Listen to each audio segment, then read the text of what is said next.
Welcome to the locked room.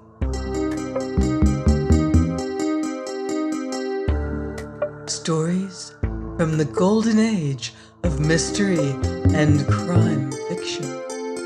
I'm Mardell, reading The Case of Jennie Brice by Mary Roberts Reinhardt. Chapter 4. It was after 4 when Mr. Holcomb had finished going over the room. I offered to make both the gentlemen some tea, for Mr. Pittman had been an Englishman, and I had got into the habit of having a cup in the afternoon with a cracker or a bit of bread. But they refused. Mr. Howell said he had promised to meet a lady and to bring her through the flooded district in a boat. He shook hands with me and smiled at Mr. Holcomb. "You will have to restrain his enthusiasm, Mrs. Pittman," he said. "He's a bloodhound on the scent. If his baying gets on your nerves, just send for me." He went down the stairs and stepped into the boat. "Remember, Holcomb," he called, "every well-constituted murder has two things, a motive and a corpse. You haven't either, only a mass of piffling details." "If everybody waited until he saw flames instead of relying on the testimony of the smoke," Mr. Holcomb snapped, "what would the fire loss be?" Mr. Howell pulled his boat to the front door and, sitting down, prepared to row out. "You're warned, Mrs. Pittman," he called to me. "If he doesn't find a body to fit the clues, he's quite capable of making one to fill the demand." "Torn," said Mr. Holcomb, looking at the slip again. "The tail of the N is torn off. Evidently only part of a word. Hornet, horning, horner. Mrs. Pittman, will you go with me to the police station?" I was more than anxious to go. In fact, I could not bear the idea of staying alone in the house, with heaven only knows what concealed in the depths of that muddy flood. I got my wraps on again, and Mr. Holcomb rowed me out. Peter plunged into the water to follow and had to be sent back. He sat on the lower step and whined. Mr. Holcomb threw him another piece of liver, but he did not touch it. We rode to the corner of Robinson Street and Federal. It was before Federal Street was raised above the flood level, and left the boat in charge of a boy there, and we walked to the police station. On the way, Mr. Holcomb questioned me closely about the events of the morning, and I recalled the incident of the burned pillow slip. He made a note of it at once, and grew very thoughtful. He left me, however, at the police station. "I'd rather not appear in this, Mrs. Pittman," he said apologetically, "and I think better along my own lines. Not that I have anything against the police. They've done some splendid work. But this case takes imagination, and the police department deals with facts. We have no facts yet. What we need, of course, is to have the man detained until we are sure of our case." He lifted his hat and turned away, and I went slowly up the steps to the police station. Living as I had in a neighborhood where the police, like the poor, are always with us, and where the visits of the patrol wagon are one of those familiar sights that no amount of repetition enabled any of us to treat with contempt, I was uncomfortable, until I remembered that my grandfather had been one of the first mayors of the city, and that if the patrol had been at my house more than once, the entire neighborhood would testify that my boarders were usually orderly. At the door, someone touched me on the arm. It was Mr. Holcomb again. "I've been thinking it over," he said, "and I believe you'd better not mention the piece of paper that you found behind the washstand. They might say the whole thing is a hoax." "Very well," I agreed and went in. The police sergeant in charge knew me at once, having stopped at my house more than once in flood time for a cup of hot coffee. Sit down, Mrs. Pittman, he said. I suppose you are still making the best coffee and doughnuts in the city of Allegheny? Well, what's the trouble in your district? Want an injunction against the river for trespass? The river has brought me a good deal of trouble, I said. I'm worried, Sergeant. I think a woman from my house has been murdered, but I don't know. Murdered, he said and drew up his chair. Tell me about it. I told him everything, while he sat back with his eyes half closed and his fingers beating a tattoo on the arm of his chair. When I finished, he got up and went into an inner room. He came back in a moment. I want you to come in and tell that to the chief, he said, and led the way. All told, I repeated my story 3 times that afternoon to the sergeant, to the chief of police, and the 3rd time to both the others and to detectives. The 2nd time, the chief made notes of what I said. Know this man, Ladley? He asked the others. None of them did, but they all knew of Jennie Brice, and some of them had seen her in the theater. Get the theater, Tom, the chief said to one of the detectives. Luckily, what he learned over the telephone from the theater corroborated my story. Jennie Brice was not in the cast that week, but should have reported that morning, Monday, to rehearse the next week's piece. No message had been received from her, and a substitute had been put in her place. The chief hung up the receiver and turned to me. You're sure about the clock, Mrs. Pittman? He asked.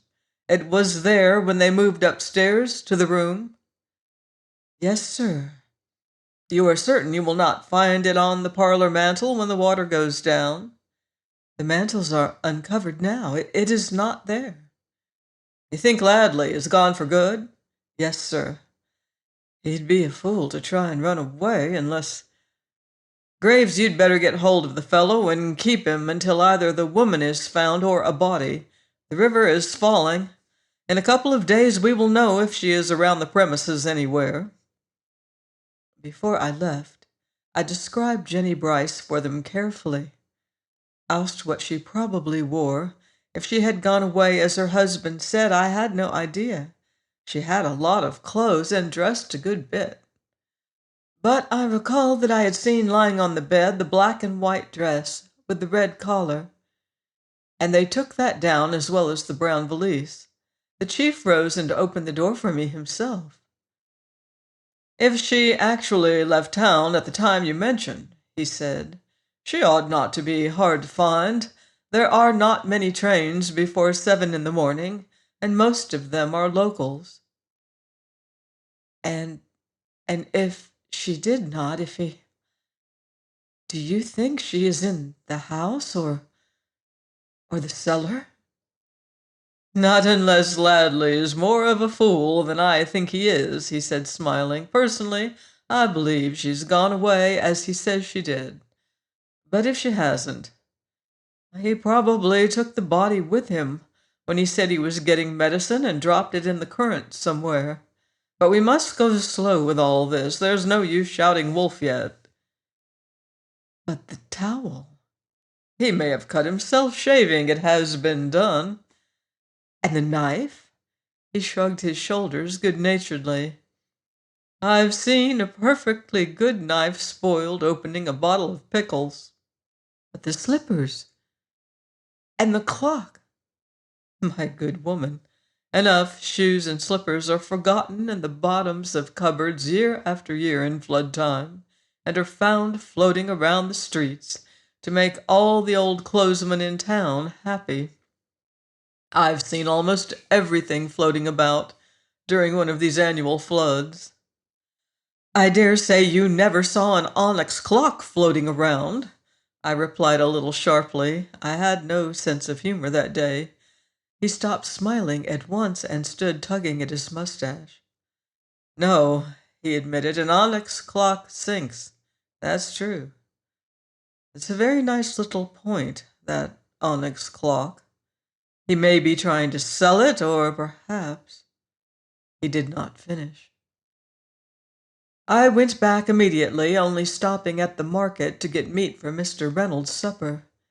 It was after 5:30, and dusk was coming on. I got a boat and was rowed directly home. Peter was not at the foot of the steps. I paid the boatman and let him go and turned to go up the stairs.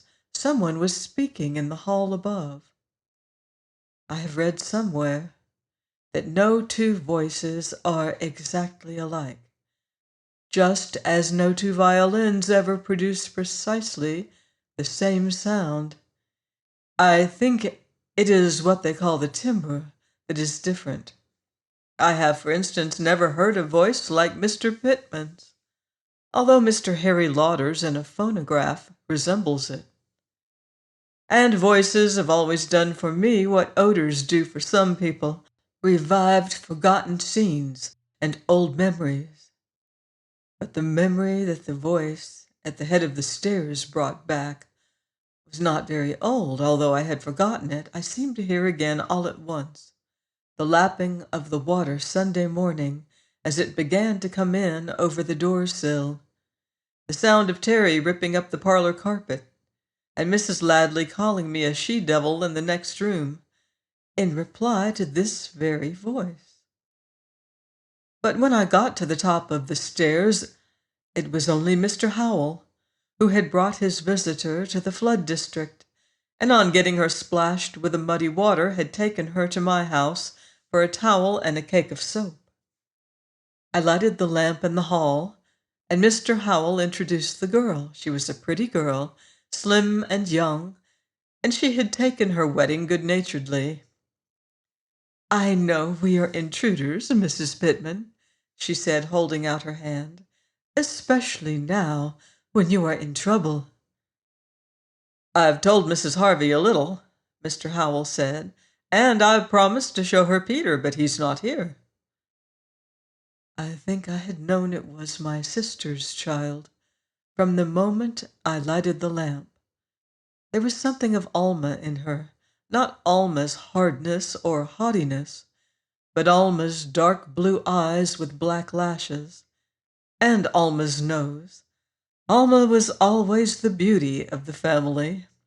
What with the day's excitement, and seeing Alma's child like this in my house, I felt things going round and clutched at the stair rail. Mr. Howell caught me. "Why, Mrs. Pittman," he said, "what's the matter?" I got myself in hand in a moment and smiled at the girl. "Nothing at all," I said. "Indigestion, most likely. Too much tea the last day or two, and not enough solid food. I've been too anxious to eat." Lida, for she was that to me at once, although I had never seen her before, Lida was all sympathy and sweetness. She actually asked me to go with her to a restaurant and have a real dinner. I could imagine Alma, had she known. But I excused myself. "I have to cook something for Mr. Reynolds," I said, "and I'm better now anyhow. Thank you, Mr. Howell. May I speak to you for a moment?" He followed me along the back hall, which was dusk. "I've remembered something that I had forgotten, Mr. Howell," I said. "On Sunday morning the Ladleys had a visitor." "Yes?" "They had very few visitors." "I see." "I did not see him, but I heard his voice." Mr. Howell did not move, but I fancied he drew his breath in quickly. "It was not by any chance you?" "I, a newspaper man who goes to bed at 3 a.m. on Sunday morning, up and about at 10? "I didn't say what time it was," I said sharply. But at that moment Lida called from the front hall. "I think I hear Peter," she said. "He's shut in somewhere, whining." We went forward at once. She was right. Peter was scratching at the door of Mr. Ladley's room, although I had left the door closed, and Peter in the hall. I let him out, and he crawled to me on 3 legs, whimpering. Mr. Howell bent over him and felt the fourth. "Poor little beast," he said. "His leg is broken." He made a splint for the dog, and with Lita helping, they put him to bed in a clothes basket in my upstairs kitchen. It was easy to see how things lay with Mr. Howell. He was all eyes for her. He made excuses to touch her hand or her arm, little caressing touches that made her color heighten. And with it all there was a sort of hopelessness in his manner, as if he knew how far the girl was out of his reach.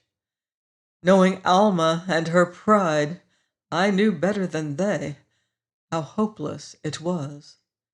I was not so sure about Lita. I wondered if she was in love with the boy or only in love with love. She was very young, as I had been. God help her if, like me, she sacrificed everything to discover too late that she was only in love with love. Join me next week to find out what happens next on The Locked Room. In the meantime, beware of footsteps in the dark.